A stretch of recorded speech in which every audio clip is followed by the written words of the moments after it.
The black limousine pulled up to the front entrance of La Bella Vista, one of the most expensive restaurants in the city. The valet rushed forward, opening the door with practiced precision. Out stepped Vincent Crawford, a man whose net worth could buy the entire block 3 times over. At 47, he wore his success like armor. His tailored suit probably cost more than most people made in 6 months, and his watch could have paid off a mortgage.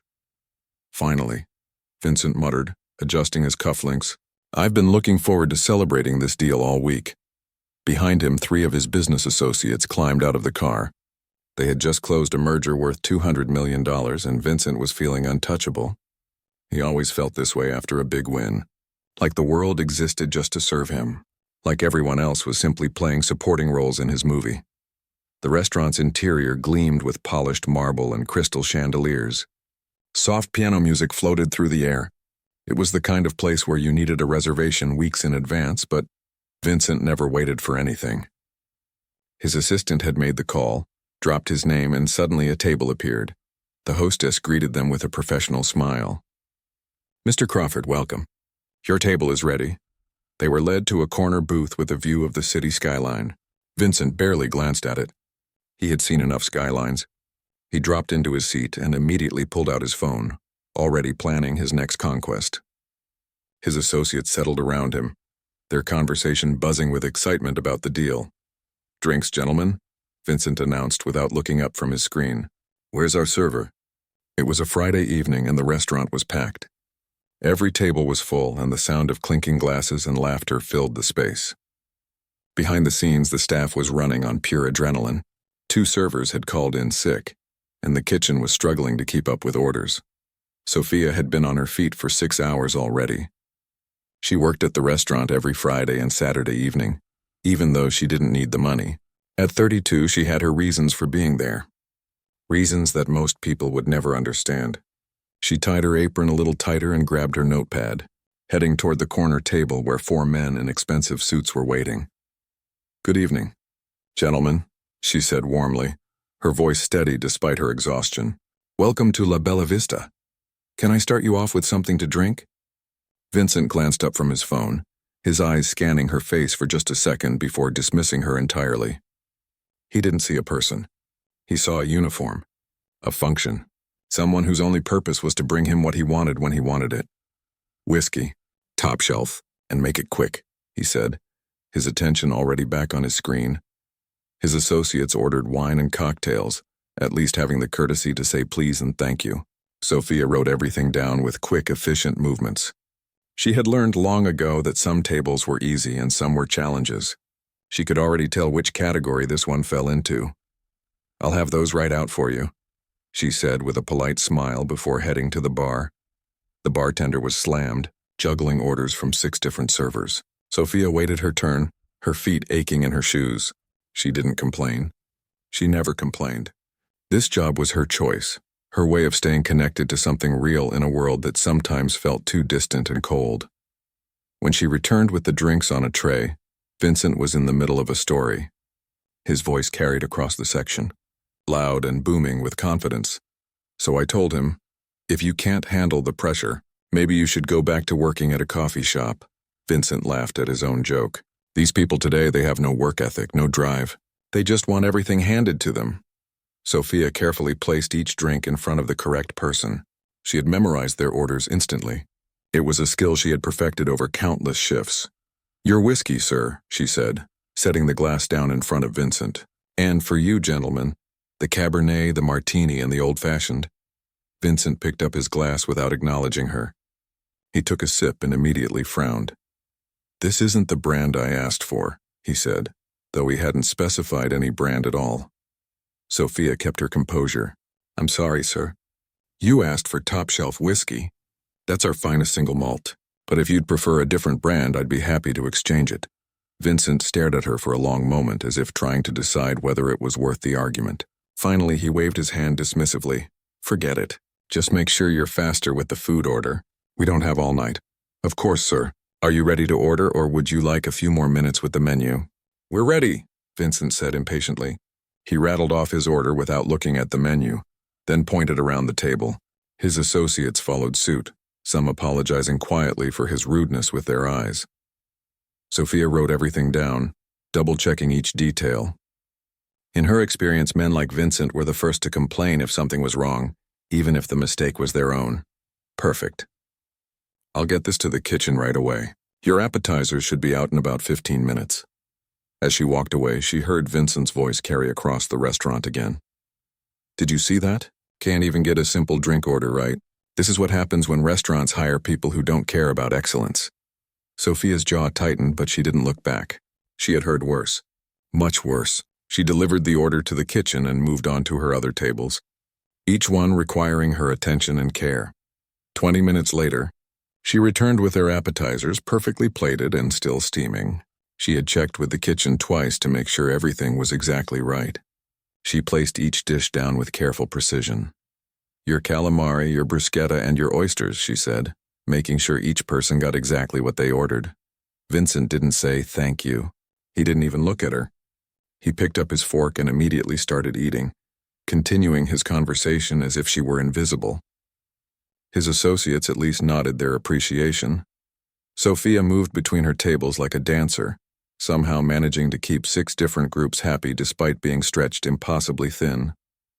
She refilled water glasses, brought extra bread, answered questions about the menu, and smiled through it all. But she could feel Vincent's eyes on her whenever she passed, waiting, watching, looking for a mistake. And she knew, with the certainty of someone who had dealt with his type before, that it was only a matter of time before he found one. The restaurant hummed with life around them. Other diners enjoyed their meals, celebrated birthdays and anniversaries, shared stories and laughter. But at the corner table, tension was building like a storm cloud. Vincent's voice grew louder with each drink. His complaints became more frequent. The service was too slow. The food wasn't hot enough. The music was too loud. Nothing was ever quite right. Sophia remained professional through it all, her smile never faltering, even as she felt the weight of his judgment with every trip to the table. She had learned long ago that some people needed someone to look down on to feel important. She just never imagined that tonight, she would become that person in front of a restaurant full of witnesses. The night was far from over, and the worst was yet to come. The main courses had just been served, and Sophia thought maybe, just maybe, she could get through the rest of the evening without incident. She was wrong. Vincent was on his 3rd whiskey now, and his voice had grown even louder. The tables around him had started to notice. Some diners glanced over with annoyed expressions, while others tried to ignore the disruption and focus on their own meals. Sophia approached the table with a water pitcher, ready to refill their glasses. It was a simple task she had performed thousands of times. She moved carefully between the chairs, reaching for Vincent's glass first since it was nearly empty. The steak is overcooked, Vincent announced to his associates, cutting into his perfectly prepared medium-rare ribeye.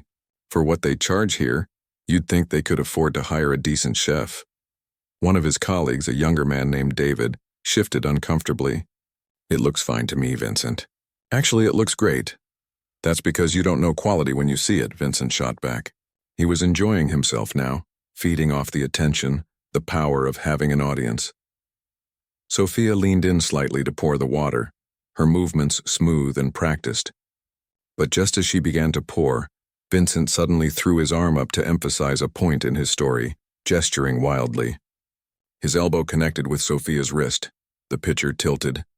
Water splashed across the white tablecloth. A few drops landed on Vincent's sleeve and the edge of his plate. Time seemed to freeze.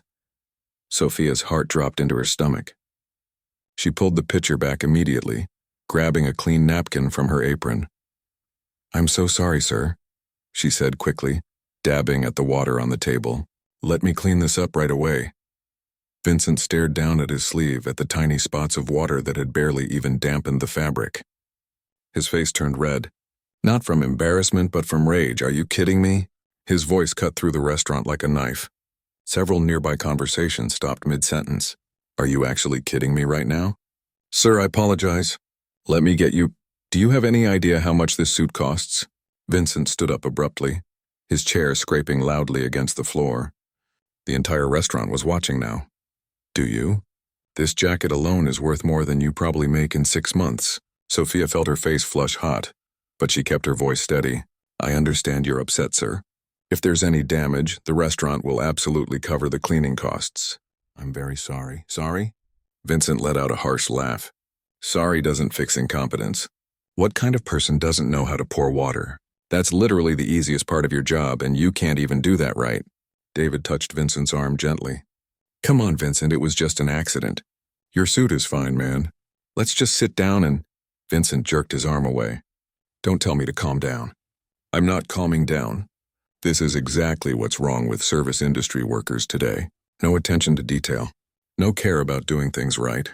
Just coasting through life, expecting handouts and tips they don't deserve. Sophia stood there, the napkin still in her hand, her eyes starting to well up despite her best efforts to hold it together. She had dealt with difficult customers before, but never like this. Never with someone who seemed to take genuine pleasure in tearing her down in front of dozens of strangers. You're probably wondering why you can't get a better job, right? Vincent continued, his voice dripping with contempt. Let me tell you why. Because you're not smart enough. You're not capable enough. You're the kind of person who peaks at carrying plates and refilling water glasses. And apparently you can't even do that without screwing it up. The restaurant had gone completely silent now. Even the piano player had stopped, his hands frozen above the keys. Every eye was on their table. Some people looked angry on Sophia's behalf. Others looked away in second-hand embarrassment. But no one spoke up. No one intervened. Sophia blinked rapidly, refusing to let the tears fall. Her hands trembled slightly as she folded the napkin. When she spoke, her voice was quiet but clear. I apologize for the accident, sir. I'll get the manager for you right away. Yes, get the manager, Vincent demanded. Because you should be fired tonight, right now. Someone this incompetent shouldn't be working anywhere, let alone a restaurant that charges $200 a plate. Sophia nodded once, her jaw tight, and turned to walk away. As she did, Vincent called after her loud enough for everyone to hear. And don't expect a tip. You're lucky I don't demand compensation for my time and ruined evening. Sophia kept walking, her head held high, her back straight. She made it to the kitchen doors before the first tear slipped down her cheek. Behind those doors, away from the dining room, she leaned against the wall and took a shaky breath. The head chef, an older man named Antonio who had worked there for 20 years, looked up from the grill. Sophia, what happened? She wiped her eyes quickly. I need to get the manager. There's a complaint at table 12. Antonio had seen enough in his years to know exactly what kind of complaint it was. He could see it written all over her face. That man in the corner who's been loud all night? Sophia nodded. Want me to go with you? She shook her head. No, I'll handle it. It's my job. Sophia, Antonio said gently. You don't deserve whatever he said to you. You know that, right? She managed a weak smile. I know, Antonio. Thank you. The manager, a woman named Patricia, was already heading toward the dining room, having been alerted by the hostess about the commotion. Sophia briefed her quickly on what happened. I'll take care of it, Patricia assured her. Why don't you take a few minutes in the back? But Sophia shook her head. I have other tables that need me. I'll be fine. She wasn't fine, but she had learned a long time ago how to push through, how to smile when you wanted to cry, how to stay professional when someone was trying to break you down. Patricia approached Vincent's table with practiced diplomacy. Mr. Crawford, I'm the manager. I understand there was an incident. On behalf of La Bella Vista, I sincerely apologize. We'll be comping your entire meal tonight, and of course we'll cover any cleaning expenses for your suit.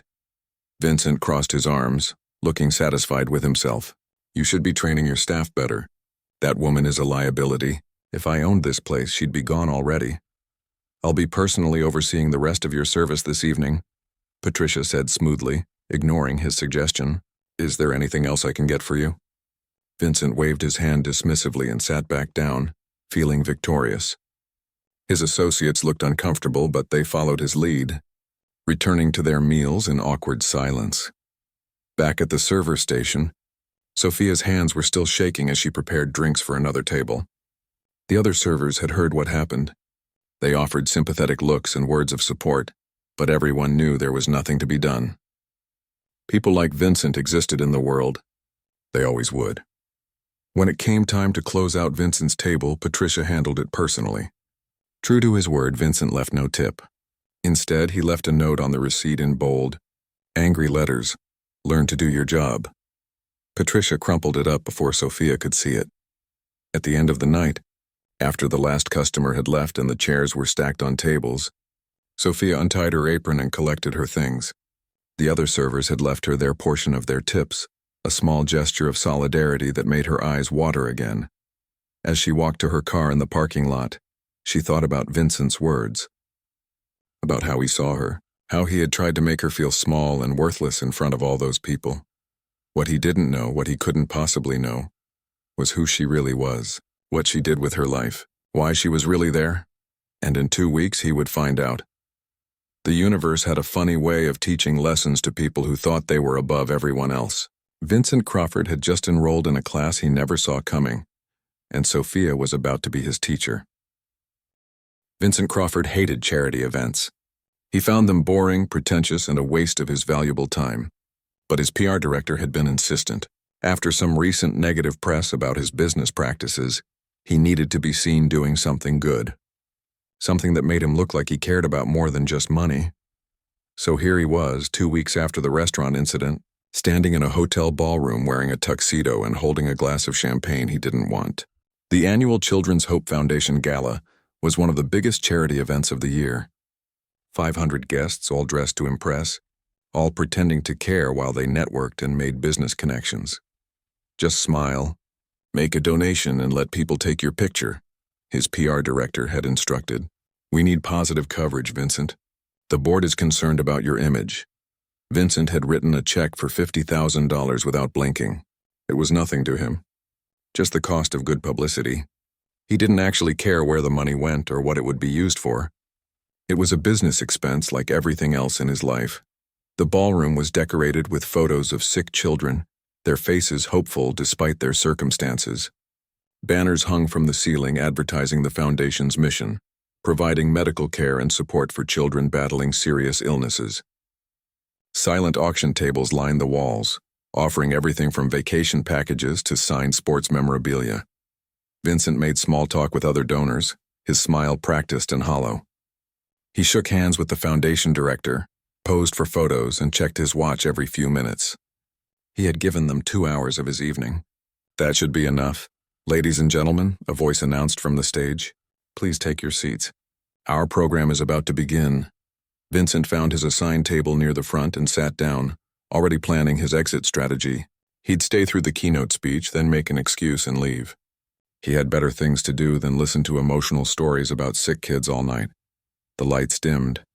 A video began playing on the screens around the room, showing children in hospital beds, their families holding their hands, doctors working tirelessly to save lives. Soft music played as a narrator explained the foundation's work. Vincent barely watched. He was scrolling through emails on his phone under the table. And now, the MC said, stepping up to the microphone, it is my great honor to introduce tonight's keynote speaker. She is one of the leading pediatric surgeons in the country, having performed over 2,000 successful operations in her 15-year career. She has pioneered new techniques in pediatric cardiac surgery and has saved countless lives. But more than that, she is someone who truly understands the mission of this foundation on a deeply personal level. Please welcome Dr. Sophia Bennett. The room erupted in applause.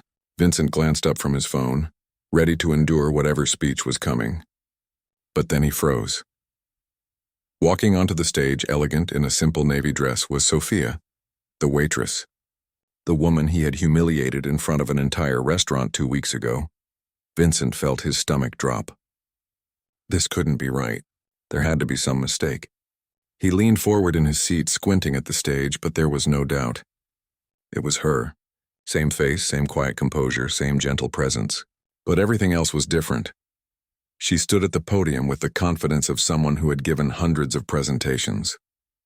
Someone who was used to being in charge, making life or death decisions, commanding respect. Thank you for that kind introduction, Sophia began, her voice clear and steady. And thank you all for being here tonight. Your support means more than you could possibly know. Vincent's mind was racing. Doctor? She was a doctor? A surgeon? One of the leading pediatric surgeons in the country? How was that possible? I want to tell you a story, Sophia continued, looking out at the audience. 10 years ago, I lost my daughter. She was only 7 years old. Leukemia. Despite everything I knew as a doctor, despite all the medical knowledge I had, I couldn't save her. The room was completely silent now. Every person was focused on Sophia, hanging on her every word. After Lily passed away, I didn't know how to keep living, Sophia said, her voice thick with emotion but controlled. I was angry at the world. Angry at medicine. Angry at myself. I almost quit surgery entirely, but then something happened that changed everything. Vincent couldn't take his eyes off her. He remembered how she had looked in the restaurant, how she had stood there with quiet dignity while he tore her apart with his words. One of my patients, a little boy named Tommy, asked me why I looked so sad, Sophia continued. I told him I had lost someone very important to me, and he said something I'll never forget. He said, "My mom says when people die, they turn into angels who help other people. Maybe your person is helping you save me." Sophia paused, wiping a tear from her eye. The entire ballroom seemed to be holding its breath. That's when I realized that grief didn't have to destroy me. It could transform me. Every child I save, every surgery I perform, every life I help extend, that's my daughter's legacy. That's how she lives on. The audience was completely captivated. Several people were crying openly. But here's what I learned, Sophia said, her voice growing stronger. Being a surgeon taught me how to save lives in an operating room. But life taught me something even more important. Every single person you meet is fighting a battle you know nothing about. The person who makes your coffee, the person who cleans your office, the person who serves your dinner. Everyone has a story. Everyone has pain. Everyone deserves kindness and respect. Vincent felt sick. He knew exactly where this was going. I work at La Bella Vista restaurant on Friday and Saturday nights, Sophia said. Not because I need the money, but because I need the reminder. I need to stay connected to real people living real lives. I need to remember that a medical degree doesn't make me better than anyone else. And every penny I earn from those shifts goes directly to this foundation. The crowd applauded. But Sophia held up her hand. I tell you this because 2 weeks ago, a customer at the restaurant taught me an important lesson. He was rude, dismissive, and cruel. He humiliated me in front of dozens of people over an accident. And you know what? I'm grateful. Vincent's blood ran cold. I'm grateful because he reminded me why this work is so important. He reminded me that we live in a world where people judge others based on their job title, their clothes, their perceived status in life. He reminded me that somewhere along the way we've forgotten the most basic human principle. Treat others the way you want to be treated. Sophia looked directly at Vincent's table. For just a moment their eyes met. She knew he was there. Of course she knew. I didn't tell that man who I was, Sophia said. I didn't defend myself or try to prove my worth, because my worth isn't determined by my job or my accomplishments. It's determined by how I treat people. All people, especially those who can't do anything for me in return. The room was completely still. Vincent couldn't move, couldn't breathe. Tonight I'm announcing a $5 million donation to the Children's Hope Foundation, Sophia said. This money will fund a new wing at Mercy Children's Hospital, providing free care to families who can't afford treatment. Because every child deserves a chance at life, regardless of how much money their parents make. The ballroom exploded with applause. People stood up, giving Sophia a standing ovation. But Vincent remained in his seat, his hands gripping the edge of the table. As Sophia left the stage, Vincent sat frozen in his chair, watching her disappear into the crowd of people wanting to thank her and congratulate her. He had called her incompetent, stupid, not good enough for a better job. He had humiliated her, belittled her, treated her like she was worthless. And she was one of the most accomplished people in the entire room. The gala continued around Vincent, but he barely noticed. People mingled, laughed, bid on auction items, but all he could think about was the woman on that stage. The woman he had treated like garbage. The woman who was actually saving children's lives every single day. He needed to talk to her, to apologize, to explain. But what could he possibly say that would make any difference? Vincent pushed back from the table and stood up, his legs unsteady. He scanned the ballroom looking for Sophia among the sea of tuxedos and evening gowns. He spotted her near the back, surrounded by a group of donors and hospital administrators, all wanting to thank her and shake her hand. He waited, and waited.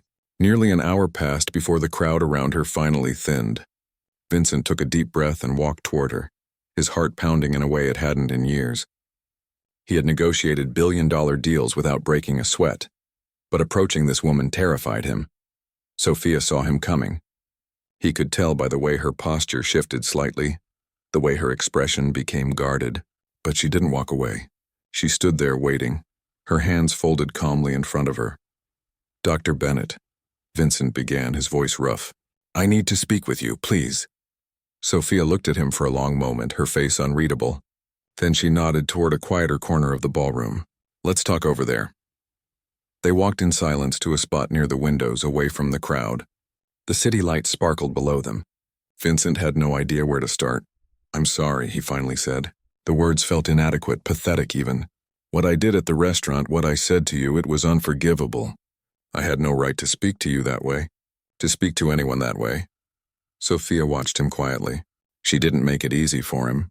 She didn't jump in to say it was okay or that she forgave him. She just listened. "I didn't know who you were," Vincent continued, then immediately shook his head. "No, that's not the point. It shouldn't matter who you were. You could have been anyone. You deserved respect regardless. I was cruel and arrogant, and I'm truly deeply sorry." "Thank you for the apology," Sophia said softly. "I accept it."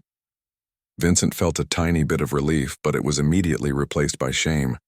"How do you do it? How do you work at that restaurant? Dealing with people like me when you could be anywhere else?" Sophia smiled slightly. "I told you in my speech. I need the reminder. Every week I walk into that restaurant and I serve people. Some are kind, some are rude, some don't even see me. But they all teach me something. They remind me that I'm not special just because I can perform surgery. They remind me that every job has dignity. Every person has worth." "I've never thought about it that way," Vincent admitted. "Most people in your position don't," Sophia said gently. There was no judgment in her voice, just a simple statement of fact. "But that's the problem, isn't it?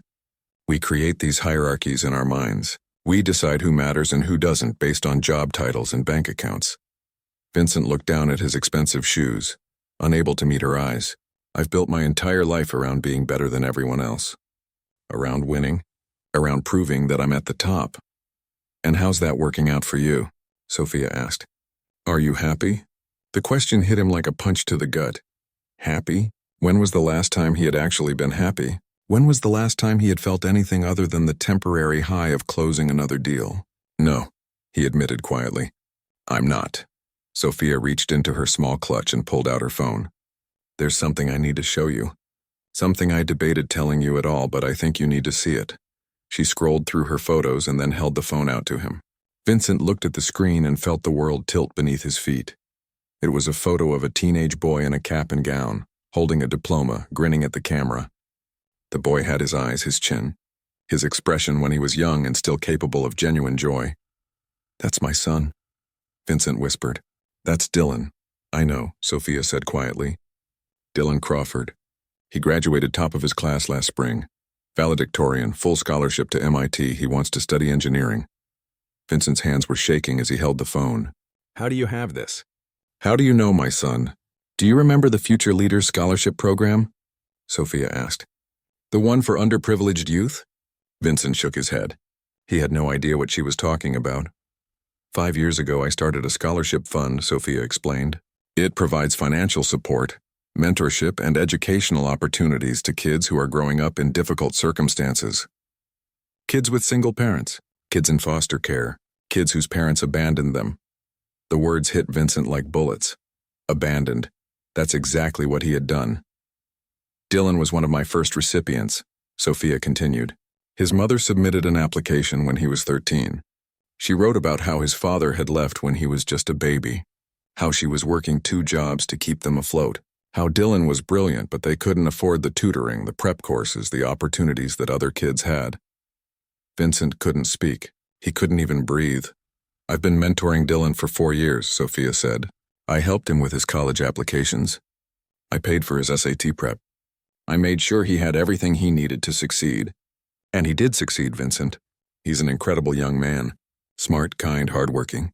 Everything a parent could hope for." Tears were streaming down Vincent's face now. He didn't even try to hide them.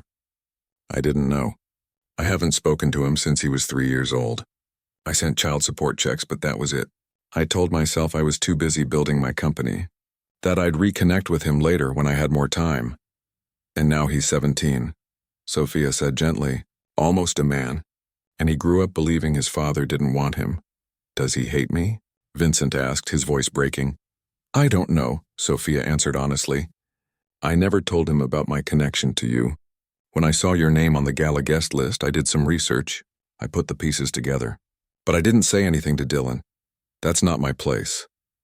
Vincent looked at the photo again, memorizing every detail of his son's face.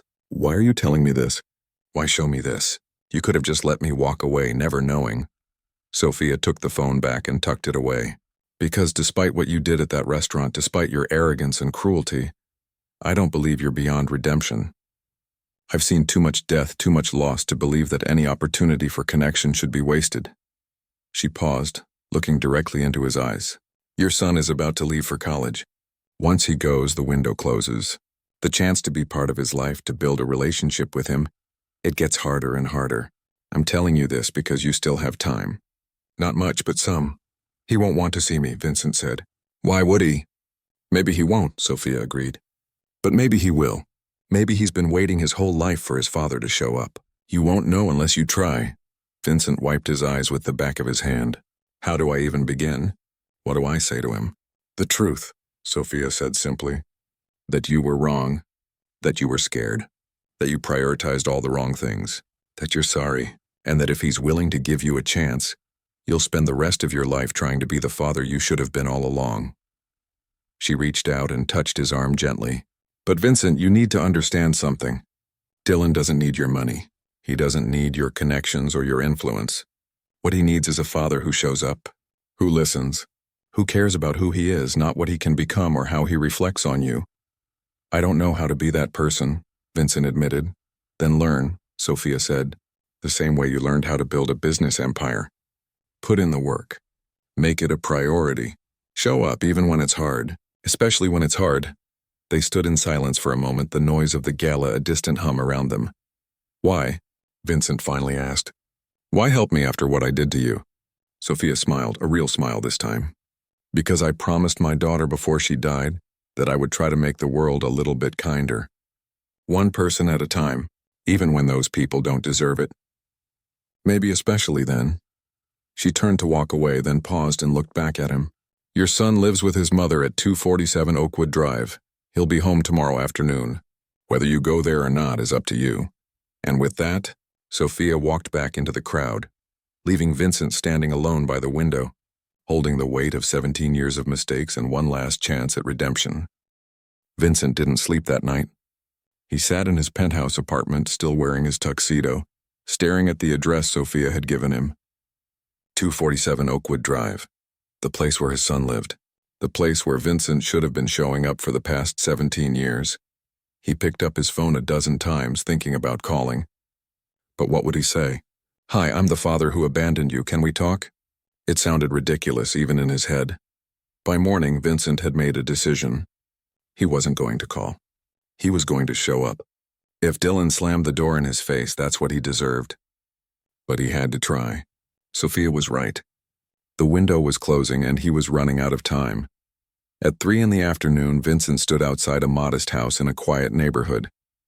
The lawn was neatly trimmed, flowers planted along the walkway. A basketball hoop hung over the garage. This was where his son had grown up, where he had learned to walk, to read, to become the person he was. And Vincent had missed all of it. He walked up to the front door, his hand shaking as he reached for the doorbell. Before he could press it, the door opened. A teenage boy stood there, tall and lean, wearing a college sweatshirt. He had Vincent's eyes, his mother's smile, and an expression of complete confusion.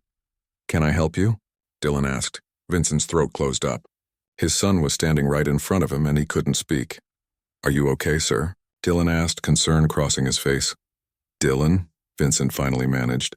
I'm your father. The confusion on Dylan's face turned to shock, then something harder. His jaw tightened.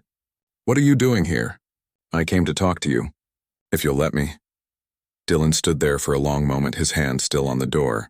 Vincent could see him processing this, deciding whether to slam it shut or give him a chance. Finally, Dylan stepped back. You've got 10 minutes, he said. They sat in the living room, an uncomfortable silence stretching between them.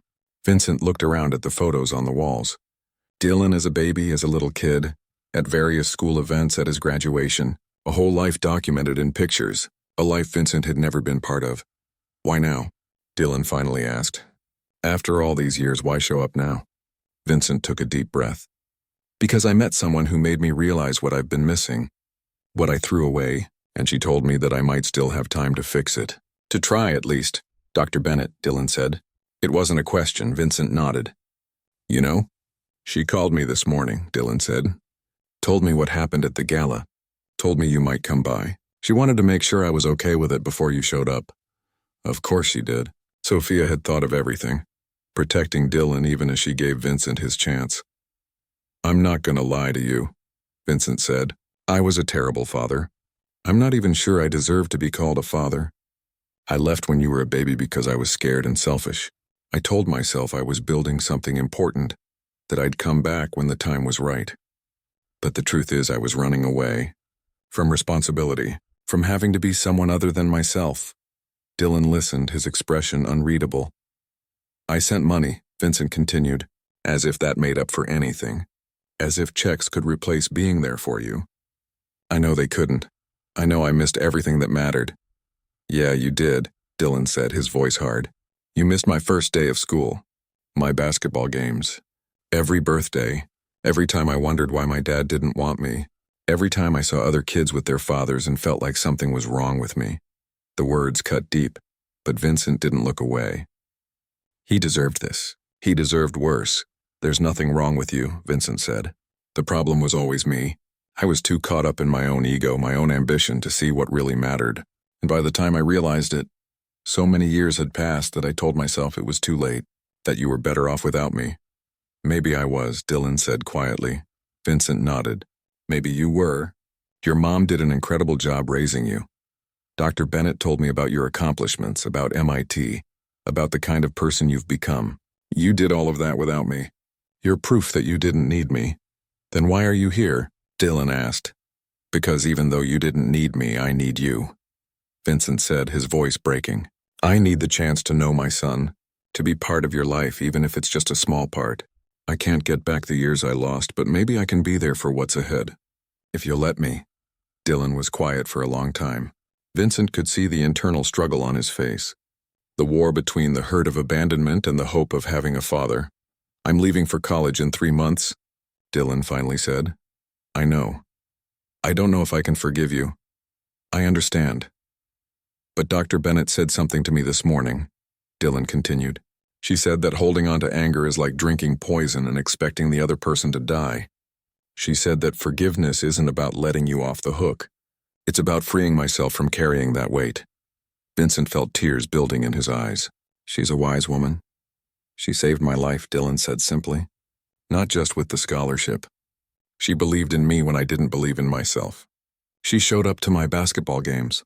She helped me study. She was there when I needed someone. She's been more of a parent to me than you ever were." The words stung, but they were true. "I can't compete with that," Vincent said. "I won't try to. But I'd like to try to be something.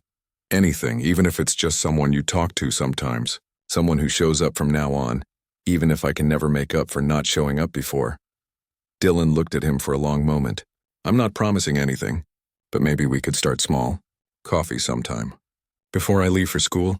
Relief flooded through Vincent. "I would like that very much. And you need to know something," Dylan said, his voice firm. "If you do this, you have to really do it. You can't just show up once and disappear again." "I won't survive that twice, I promise you," Vincent said. "I'm all in.